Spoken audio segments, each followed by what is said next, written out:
Hi, Mackinac Trail. It is time to learn how to check our grades on Parent Portal and where to find our assignments in Schoology. So, if you are logged into Schoology and you have some assignments that are upcoming and the due date is coming up in the future, you will find those assignments right here on the upcoming calendar.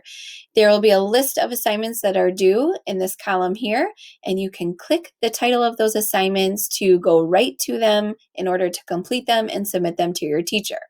Another great place to check your assignments is under the Grades tab over here on the left.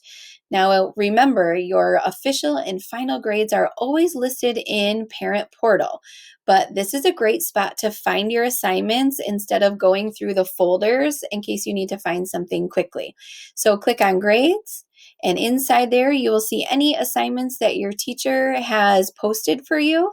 And if it's been graded or turned in, you will see that over here. But if you need to work on it or edit something for some reason, you can click on the assignment title and it will take you to that assignment so you can complete it and send it to your teacher.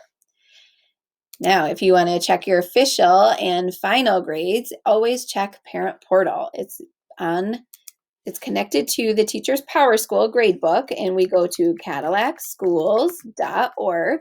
Some of you might already have this bookmarked. And then in the bottom right, we click on Parent Portal. And once you're here, you need to enter your username and password, which is just your student number. You enter it twice, once on the top and once on the bottom. Once you are logged in, you will see all of your classes and the grades that you are receiving in each of those classes. So for this student, we have a Spanish class, and if I click on the grade for that Spanish class, it's going to take me to all the assignments that that student has completed, or maybe that the student has missing.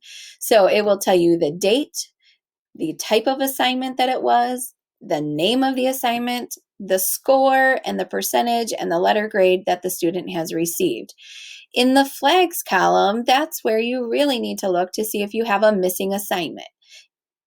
If you have something missing, you can look at the key at the bottom, and if you notice an orange circle, that means something is missing. Or a green circle means you have turned it in and the teacher has collected it, but they will grade it later. There is a blue circle that's filled halfway. So a half circle right here means that it is incomplete and you need to maybe ask for permission to go finish that assignment and improve your grade. So those keys at the bottom are really helpful. So you need to look for those orange flags or the blue incomplete flags and make sure that your work has been completed, turned in, so that your teacher can grade it and make sure your grades are up to date. So please be checking for your assignments on Schoology or on Parent Portal and asking your teachers if you have any questions about your grades in any of your classes. All right, good luck at the end of quarter one. Check those grades.